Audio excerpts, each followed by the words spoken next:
Hey guys, so I hope you've had a great Thursday, y'all. We are finally pushing to Friday and getting the week done. We all need a break from them charts. But before we get a break from it, and before the week is out, I want to bring to you guys INTC, which is Intel. They had their earnings on this evening, and you guys, they are breaking a 26-year all-time high in that post market. In the event that they open up where they are right now, of course, we're going to be left with a massive gap there and a breakup of a high that has not been hit since 2000. And we are going to go and look at that, okay? And so one of the things with Intel, the past week or two, they have been going full force with more partner acquisition. Tesla, SpaceX, Google, and then we know that Intel has government ownership. Trump was calling for the man's resignation because of his China ties. He took a trip to the White House and left some Intel shares there. So that was that. Ever since that happened, we have definitely been seeing it on a nice run. Nvidia as well has invested $5 billion into Intel. And then, of course, the rumor that, well, I won't say the rumor, but the talks that Apple and Nvidia and Intel will be rekindling their relationship on their chips. Now, if you have a MacBook Pro from 2018, 19, 20, I have one sitting here. This is from 2019. They got an Intel chip in it. And so Apple is looking to come back and bring Intel in for some of their lower end chips for some cheaper MacBooks. Okay, so that news first hit, Intel did see a nice little movement. So adding that partnership on to the others will definitely continue to boost this thing, all right? So let's get into these charts really quickly and see what we're working with. Now, the main thing here, okay, let me say this. Just because this thing is running, do not go try to chase them highs because we ain't got no data at the top to go by on where this thing could be going. You just blindly chasing it because it's rallying. The key thing here is looking for some opportunity with Intel, just looking for the pullback.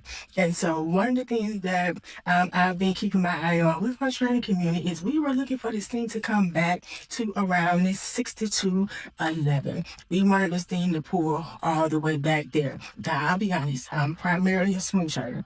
I wanted us to come back here, get that gap filled down here at around that 50, what is that, $53, 52, and then see for some opportunity there for a rinse and repeat opportunity. But 62.11 was the first hurdle we would have need to break to be able to come down. Now, let's go see where this thing is at.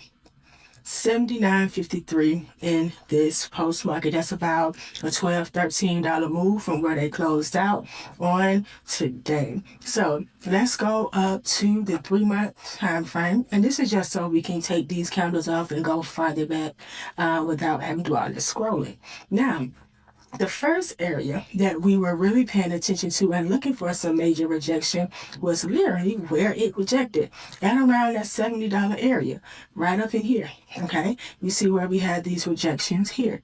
Now, if we come back over way to April 2000, 26 years ago, we had some rejection in that same area. And so I was watching that for us to look for some opportunity, potentially get into a short-term trade to ride down, okay, from that previous rejection that we have there. And so this here is that all-time high point at around 75.81, and we are about just right almost at $4 from that point. So this is where you find your opportunity. To be honest with you, I'm not saying get into anything tomorrow. I'm saying, depending on your game plan, okay, of course, there's going to be a ton of profit taking probably happening tomorrow for people who actually made a move on Earth. And so when profit taking a lot of profit taking is happening, what happens on the charts? The stock begins to retreat back to your levels. And so a retest back to 75 or 70, in my opinion, would be the safest for a shorter term trade, okay? If you're getting back down here to that 70, now you have some steps that you can look up to say, okay, I can target that, I can target that, I can target that. But even with coming back to that 70 where we had this major rejection, I still would be gentle on how I would go about that because with such a nice run, and it's also going to leave us with potentially a $12 or $13 gap, depending on where it opens up. We have to take that into consideration. And if you're in the trading community, if you're in that Patreon, you already know how I feel about gaps. When we have gaps, I be wanting to see them filled.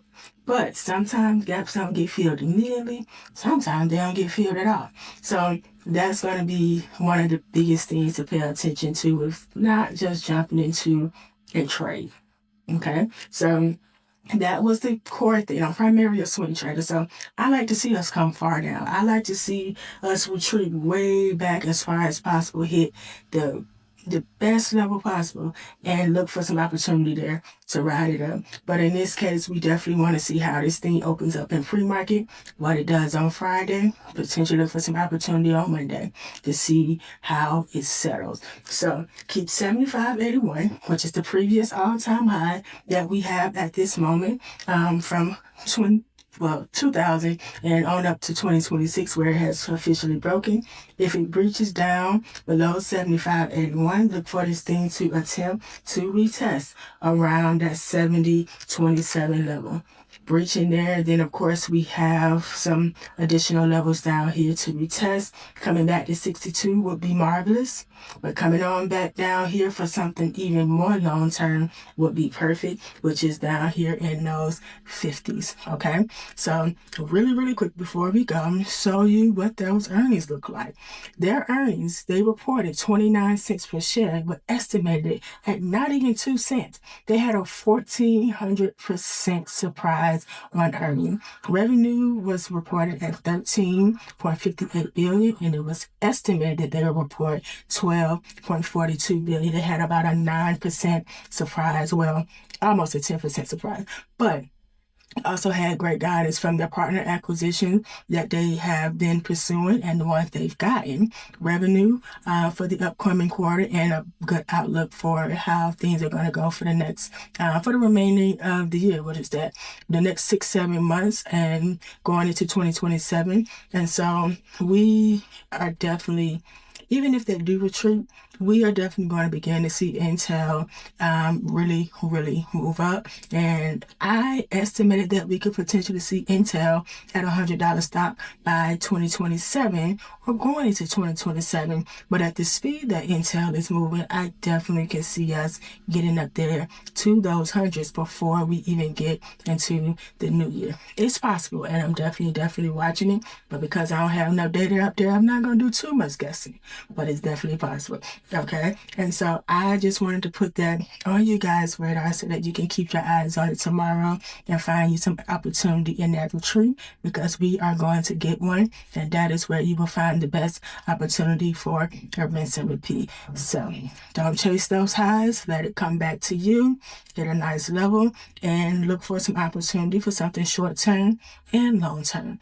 INTC doesn't make massive moves on the day, but when we have things like earnings and news, there have been some things that it's been giving it a nice $1.52, $3 move. And it doesn't typically make those kind of moves unless it's just really something, nudging it on. So kind of keep that on your radar. All right, so I hope this helped. I hope you guys can find some opportunity in Intel in the upcoming week. If you guys would like to continue to follow along with us on Intel, we're still looking at this one for our $100 to $1,000 challenge that we're doing. Even though it's doing what it's doing, the retreat and coming back down, we'll still be able to kind of find some opportunity there. So if you would like to follow along the challenge, look down there in that link somewhere, find that Patreon, join us. We go live every single morning, and before we enter every single $100 to $1,000 trade. So you can find us over there, and from there, I will see you guys in the next one.